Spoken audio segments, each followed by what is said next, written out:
Okay, good morning mga bro. So TMX 155 na Di Platino to, converted lang sa CDI from Tarlac City mga bro.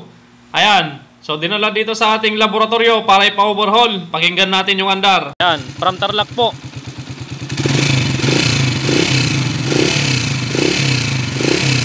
Ayan, maingay na rin yung timing gear mga bro. Malagitik. Tapos magaspang pag nire-revolusyonan natin. Ayan. Bali ni-restore lang ni kuya to mga kabro. Yan, Di Platino. Pero CDI na siya ngayon. Convert talaga siya sa CDI. Nagpalit ng magneto, stator, wire harness, CDI, charger, lahat-lahat, pati handle switch. Yan. So ang issue nito mga kabro ay manginig daw, lalo na kapag tumatakbo na ng mga 50. Ganon, manginig. So niroad test ko muna para maramdaman ko din yung nginig na sinasabi ni kuya, pero manginig nga talaga. Ayan, vibrate. Siguro yung sigunyal nito, wala sa align siguro yung align ng kanyang sigunyal, kaya check natin mamaya.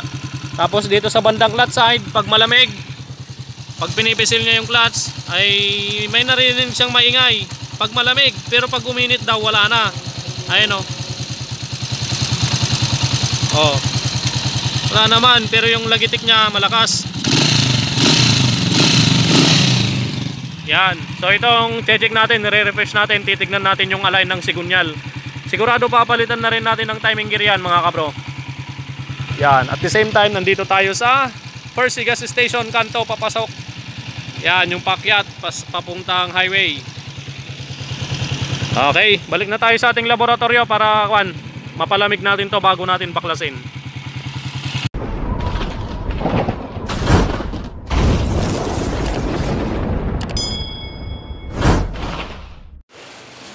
Okay mga bro, nabaklas na namin yung makina ni kuya. At ito lang ang gagawin natin dito sa kanya mga bro, yung motor niya, yung sa sigunyal, papalain lang natin. Papabideo din natin sa mag-align kung malakas ba yung gewang dahil manginig. At papabideo din natin mamaya before and after yan. At si kuya may dalang mga timing gear. Ano, 3132 yung box niya. O, check natin to mamaya mga bro. At meron din siyang dalang pag Camshaft TMX 155. Dalawa tong dala-dala niya mga kabro. May push rod ka ding dala no kuya? Opo. Ayan. So mamimili tayo dito kung saan ang kakabit natin, kung saan ang mas maganda mga kabro. Ayan. Pag or Skygo, syempre check natin yung mga gear kung saan ang mas makinis. Ayan. Meron din si kuyang tappet screw. Ayan, screw with nut sa may pinagchuchunapan. Okay. Ano pang meron dyan kuya? Meron pang lining. Ay, may clutch lining pa si kuya. Plate. Ay, clutch plate. Oh. Ano pa yung isa? Lining pa. Ano, medyo pino na yung plate eh. Okay. Wala lang siya brand, yung push rod. Kampalawer. Kampalawer. Okay. So, hintayin po natin si Kagawa dahil papasok daw po siya ngayon. Oh, nag-update po siya sa akin. Tumawag siya ng 2 gabi. Papasok na daw siya mga kabro. Ayan. So, kampalower mga kabro, may tama to. Ayan. Papalitan natin tong kampalower. Dahil na halo-halo yung ingay niya. Magaspang, malagitik. Tapos itong kanyang ibabaw ng balbula. Makikita nyo dyan, medyo malalim na yung dulo. Kapag malalim yung dulo niyan, tapos magaspang, kagaya niyan. Ayan, may issue yan. May lagitik yan na mapino. Isa pa yan sa magbibigay ng maingay. Kapartner niya yung sa may valve screw, yung tappet screw. Eto, kaya papalitan din natin tong kanyang tappet screw. Eto. Brad. Yan, papalitan din natin yan. Ano? Ano pa daw yun, sabi ni boss? Yung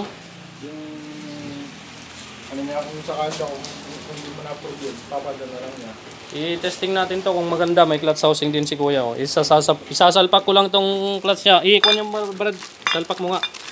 Hindi, papalitan na natin yan. Nakabili din si kuya ng original na ano. Ay, original to kuya? I-stock na lang ito. Skygo po ito kabro eh. Pag Skygo po yan eh. I-stock na lang ito. Ilalagay ito yung original. Papalitan na rin natin yung clutch hub niya mga bro ng original. Magkano kuha mo dito kuya? 1,000 po yan eh. Shopee. Legit kayang original daw. Okay. So testing natin, clutch subset. Maganda naman po yung mga comment nila eh. Clutch subset. Papalitan na rin natin dahil may dala na si Kuya. Clutch housing. Clutch damper Kuya, meron ka na? Wala pa? Bibili na lang po tayo ng clutch damper. Okay, update mamaya mga kabro. Ayan. A few moments later. Ayan o. Napalay na natin itong kanyang sigunyal mga kabro. Papakita ko sa inyo yung video before and after yung align nito. Okay. So dito sa pinagpapalaynan ko, makikita mo dito may tuldok. Ayan, may tuldok yan, kabilaan, indikasyon na palatandaan na siya yung nag-align. Ayan, may marking siya. Okay, pinalagay ko na rin yung bagong timing gear, yung pag ang ikinabit natin dahil yung Skygo kanina may kalawang na. Ayan. So dito pa pala mga bro, dito sa may bearing ng transmission, sa may ito, yung salpakan ng clutch housing. Itong bearing dito maluwag, umatras sa bante. Umatras sa bante. Ang problema niyan kapag umatras sa bante mga kabro, yung clutch housing mo ito, umatras sa bante din, yung salpakan ng clutch housing. Okay, so ang problema niyan kapag umatras sa bante ito, makikita mo yung clutch housing niya may gas-gas. Ayan o. Gas-gas ng drive gear. Ito. Ganyan yung kabit niyan mga kabro. Yan. Kapag umatras sa bante yung salpakan ng clutch housing, ito yung drive gear gumagas-gas din dyan sa gilid ng clutch housing. Ayan o. Okay, paano ba may iwasan yan mga kabro? Huwag mo lagyan ng drive. Okay. Para hindi gumasgas yung clutch housing, huwag mo daw lagyan ng drive gear, sabi ni Brother Joke. Okay, ito umatras sa bante kaya itong clutch housing gumasgas sa drive gear. Ngayon, para makatipid ka at magkaroon ka din ng tip, tipid tips mga kabro dito. Kapag ino-overhaul nyo yung motor nyo, ayan, makikita nyo to maluwang na. Kapag pagbiyak nyo ng makina ito, gagalawin nyo, atras, mahuhugot nyo na kagad. Okay, so ang gagawin nyo dito, hindi nyo na kailangan ipamasin shop. Yung iba, mamasin shopin.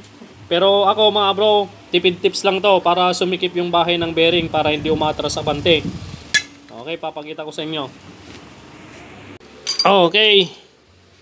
Ito na yung pinagbabawal na teknik ni kabro. Para hindi gumagalaw to, sinsilin lang natin ng konti-konti itong palibot nito mga bro para sumikip. Ayan, Brother Joke. Lamatan lang natin ng konti-konti. Okay? Para hindi ka na magpamasin shop. Paikutan nyo lang mga bro.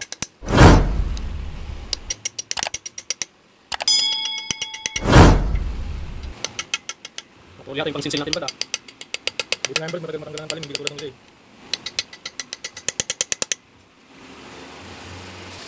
Karen Pop, 0-0. Buti yung yung pina-build up ni Dan noon na kwan, si Dunyan. Kasi ini 0-0. Ito bro. Okay, yun na mga bro, napalibutan na natin ng lamat. Ayan. Lalamatan nyo lang yan mga bro para sumikip yung pagkasalpak natin sa bearing ulit. Ito, sasalpak na natin.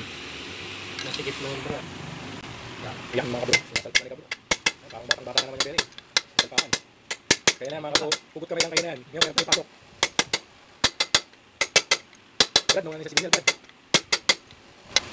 Ayun na, maigpit na mga bro. Hindi na atras sa bante yung clutch housing niyan.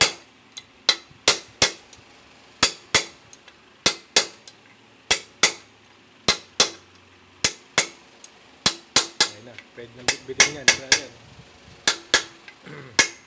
Yun. Pwede nang bitbitin. Aray! Okay na mga kabro. Kahit bitbitin mo na yung bearing patas, sasama na yung crankcase. Kanina, pag inangat mo yung bearing, maiiwan na yung crankcase mga kabro. Yan ang pinagbabawal na technique mga kabro ha. Okay na, hindi na atras sa bante yan. Pagbukas nyo kasi ng clutch side, tapos hihilain nyo to. Drive gear. Dito lang. Ito. Pagbukas nyo ng clutch side, hihilain nyo, hila-tulak, pati yung bearing, atras sa bante din. Kaya yung clutch housing nagkakaroon ng gas-gas. Ayan. Kita nyo yung gas-gas nya. Kaya atras abante magagasgas. So kapag ganun yung motor nyo, alam nyo na yung technique para hindi na kayo gumastos. Yan po yung ipinagbabawal na technique pero pwedeng gayahin. Oh.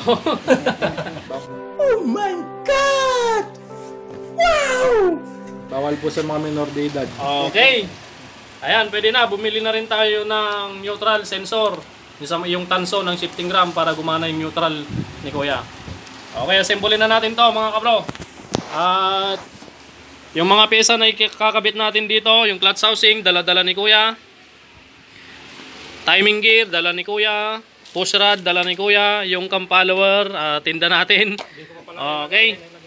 Wala na mga kabro, assemble na natin to. Papakita ko na lang sa inyo ulit mamaya. Yung align ng sigunyal, ay papanood ko din sa inyo yung before and after niya. Okay, ito yung before mga kabro nung align nung sigunyal. Ayan, makikita nyo yung meter gauge is gumigewang-gewang yung kamay-kamay ng meter gauge. Ibig sabihin, hindi maganda at hindi 0-0 yung kanyang align. Sa may bandang drive gear yun sa may bandang magneto. At dito naman sa may bandang drive gear, ayan, sa may bandang drive gear, same pa rin, gumigewang pa rin. Yan yung before. At ngayon, ito naman yung kanyang after mga kabro. Pagmasda ng meter gauge, 0-0 mga kabro. Walang kagewang-gewang ang meter gauge ni paring Mandy. Yan, shoutout Mechanicos on board dito sa Panigay. Napakagaling mag-align nito. The best talaga. Sulit na sulit ang pangbabayad mo sa kanyang align. Yan, legit na legit mga kabro. Dito naman sa bandang drive gear, tetesting na niya. Yan, pagmasda ng meter gauge, ayusin lang niya mga kabro. Yun, 0-0 mga kabro. Ayos. Oh my God! Wow! Tanggal na to. Shoutout kay Kuya from Tarlac. Malapit sa Capitol, no Kuya? Opo, shoutout Yan. po sa mga tricycle driver sa Fairlane. Shoutout daw po mga tricycle driver sa Fairlane po, subdivision. ayun, shoutout po sa inyo mga sir. Okay. Buuin na natin to mga bro para matapos na. One eternity later. Okay mga kabro, natakpan na natin dito. Ayan. Bitaw mo na. Bitawan mo! Ayaw niya bumitaw eh. Okay. Dumating na po yung ating number 1. Ano na tawag namin sa'yo? Kagawad. Ayun, first kagawad, first konsehal mga kabro. Sa mga nakakamiss kay Kagawad, dito na po siya. Okay, kamustahin mo yung mga fans mo dyan, mga kagawad? Hello po sa lahat po na mga viewers namin. Tagal-tagal din po ako nawala, 5 buwan. 50 buwan. Oo, 5 buwan. Kaya basta nyo lang po ako. Talagang wala po eh. Busy no kagawad? Gawa sa gawa nung nangapay na sila papa ko noon eh. Oo. Busy po ako, kaya po, ito na po ako ngayon, nagtatawa na po ako ngayon. Okay. Back to work ulit si Kagawad mga kabro. At bago magtrabaho si Kagawad, siyempre, pag mirindahin muna natin, Kagawad, yung paborito mong ensaymada. Oo, paborito mong ensaymada to eh. Ayun oh. Sino? Oo, paborito mo yan, di ba? Patay ka mamaya sa akin. Ano? Patay ka sa akin mamaya. Ngayon Okay, ma'am. Ayun pa, may soft drinks pa. Oo. Buksan mo na. Dalihin mo na isa. Namiss namin si Kagawad ko eh. 50 buwan namin hindi nakasama eh. Okay, so... buti na lang pumasok na siya. Ito yung pampalakasan namin. Opo. Okay, asimpulin ko na to mga bro. Wakin mo na kagad. Yan. Wakin mo muna, wakan ko to. Okay. Ano, doon mo nasabi mo, nandito ka. Masaya ako ngayon. Tumingin ka dito ha. Masaya po ako ngayon guys. Yan o. Katabi ko na po ngayon tatlong tatlong kasama ko. Yun. Si Badir dito, taka si Badir Jok. Yun. Taka kay Boss Chabo Mechanic. Yun o. Masaya mo na, masaya ka. Oh, masaya nga ko eh. Oh, hindi ako masaya. Bakit? Ako na naman eh. Pero pumupogi si Kagawad no. Yun nga, kaporma niya oh. Ayun! Binanatan na niya talaga yung paborito niya mga kabro. Okay, papabukan ko lang kay kuya to. Okay, dyan muna kayo. Magmerienda ka lang Kagawad. Tapos simbolin ko na to mga kabro. 2 very boring minutes later. Okay, tapos na mga kabro. Buo na mga kabro. Tapos yung paggupit ko sa kanya. Tapos na rin yung paggupit kay Kagawad. Patingin nga, nabalbasan na siya. Ayun, ang linis mong tignan ngayon Kagawad, no? Poging-pogi. Yes. Hindi mo kasama si Ibong Rebilla? Hindi, nasa bahay pa. Naiwan niya. Okay, sasalpak na lang to mga bro. Tapos papanda rin na natin. Yan. Siyempre, paparinig ko muna sa inyo yung andar niya kanina bago yung ngayon. Yan. Yan. From Tarlac po.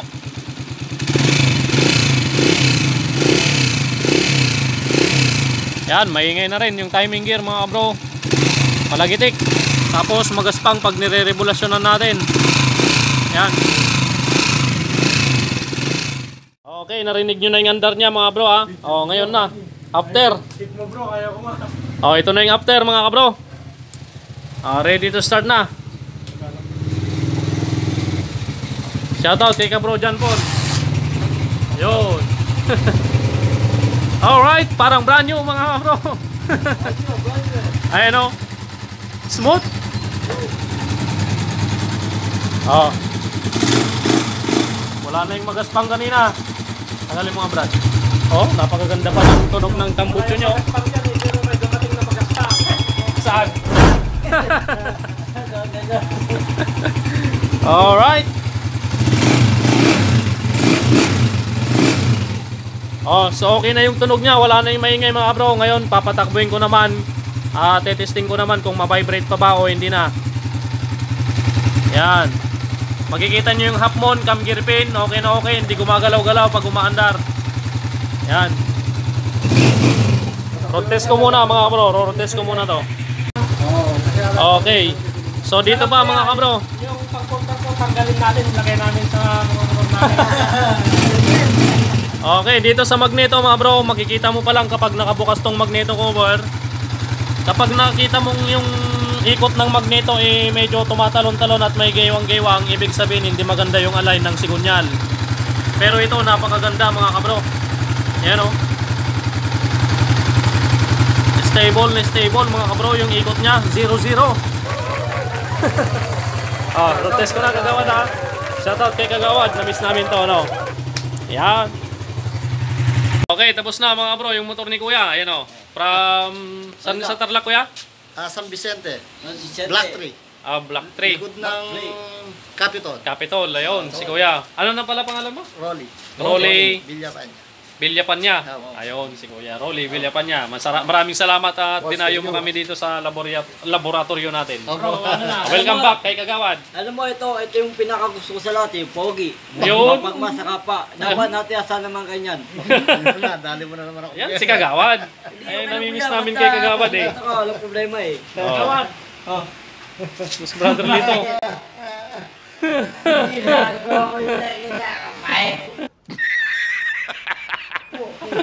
Di kaya ba yan? Sabi ko, wala na yung kalog ng knuckleberry. Wala na, okay na. Kala mo ko magalit. Okay mga bro, maraming salamat. Tatuwi na si Kuya. Yan. Maraming salamat po. Maraming salamat Maayos po, po Kuya. ang aking motor. Okay, ingat sa pag-uwi Kuya. Thank you po. Yan, yung sa susunod, yung isang motor mo naman. Opo, yung Dalawa kasi yung motor ni Kuya, isa pang 155 na naka-sidecar. Yan. Yun yata alam mong gagawin natin eh. Oo, ang alam ko yun ang dadalhin niya. Yung palang isa, yung kulay pula. Yung isa kulay black. Okay. O yan, ito na po yung helmet mo. bigay nyo na lang kay Kagawad dyan. Okay, maraming salamat mga bro sa inyong panonood. Pagpalain kayo ng Panginoon. Bye-bye.